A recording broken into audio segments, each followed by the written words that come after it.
At the beginning of the 19th century, early settlers who decided to settle in the lands of Israel faced a huge challenge: how to farm in conditions of sweltering heat and minimal rainfall.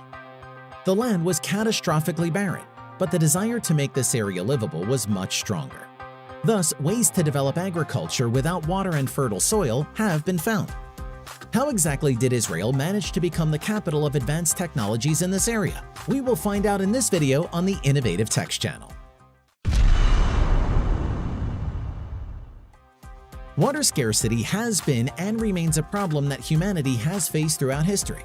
But if earlier a relatively small part of the world's population suffered from a lack of water, then in the last century this problem has reached a global scale.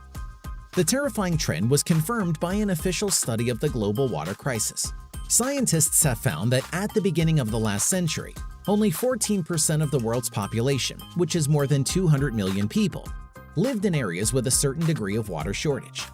By the 1980s, this share had increased to 42%, and by the 2000s, it had increased to 58%. 3.8 billion people faced water shortages.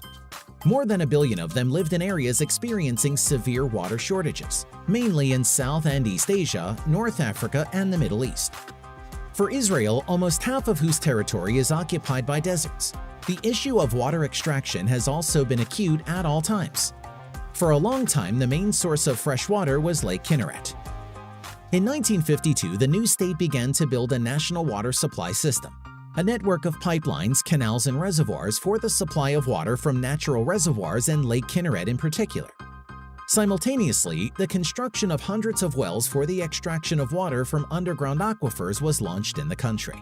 However, despite significant successes in the fight for fresh water, it was still not enough to meet the agricultural needs of the state. Amid a rapidly expanding population and booming industry, Israel is faced with a new challenge. Over the years, the country's average rainfall has decreased, and water resources have been depleted. Faced with new challenges, the Israeli government decided to turn its attention to the Mediterranean Sea as a new main source of water for agriculture. Nowadays, 50% of Israel's total water consumption is desalinated seawater. However, the country also uses other unique technologies for the sustainable development of agriculture. Israel has made tremendous progress in the so-called recycled water technology. It is about reusing water for irrigation of agricultural land by recycling wastewater. Since the 2000s, the country has invested over $750 million in centralized water treatment. This added 37 billion gallons per year to the country's total water production. Currently, there are 67 large wastewater treatment plants in Israel, 10 of which treat more than 56% of the country's wastewater collection.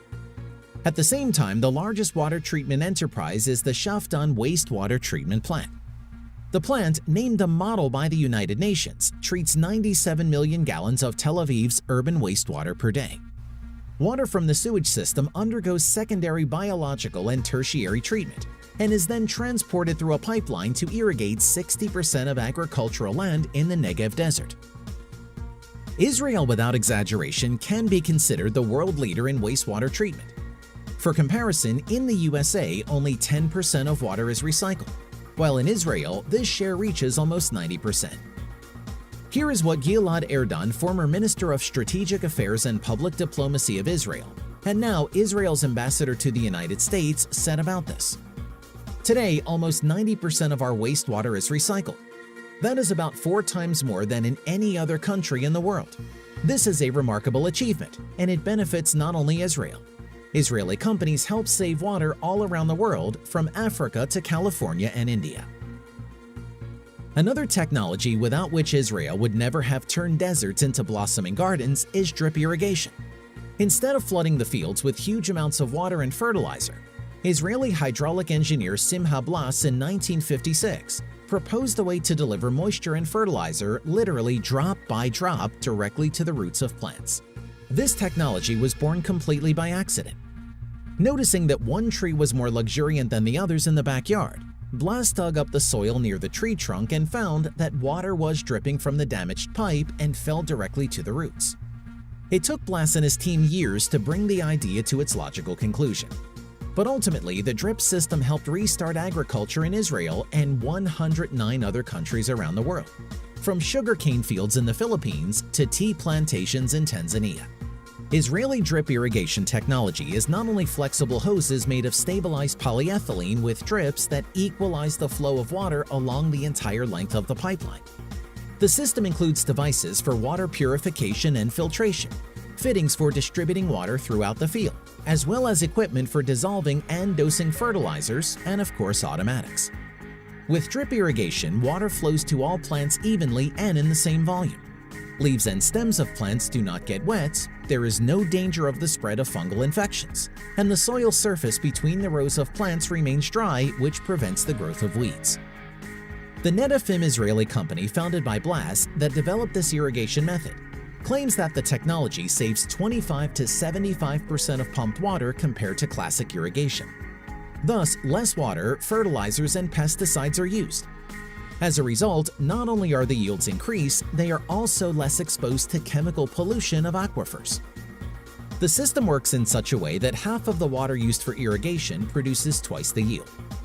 At the same time, the coefficient of useful water use, the ratio of water uptaken by a plant to that used for irrigation, with drip irrigation is about 95%, with surface irrigation 45%, and with sprinkler irrigation 75%. A significant part of Israel is located in one of the driest regions on the planet, but it is not only the lack of moisture that threatens agriculture in this region. The soil in Israel also cannot be called absolutely suitable for farming. In such soil, the root system of plants does not develop strongly enough, as a result of which the plant receives fewer nutrients and gives a lower yield. This problem is being fought in Israel with the help of useful mushrooms. There are many species in nature, and most of them form mutually beneficial relationships with plants.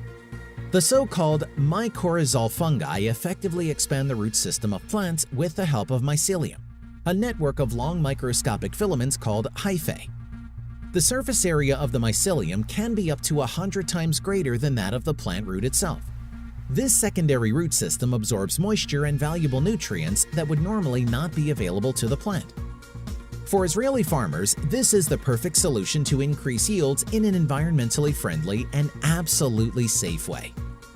With the dynamic growth of the population in regions with insufficient water supply, the battle for moisture seems to be a new reality that we will have to face in the coming decades. This is why technology used in Israel and exported to other countries could save millions of people in the driest places on Earth. A recycling water supply system, seawater desalination technologies, drip irrigation. All these work perfectly in a single country and allow Israel not to worry about a shortage of water and food despite climate change and a growing population. Will other countries be able to adapt all these technologies as effectively as Israel did in its unequal battle with the desert?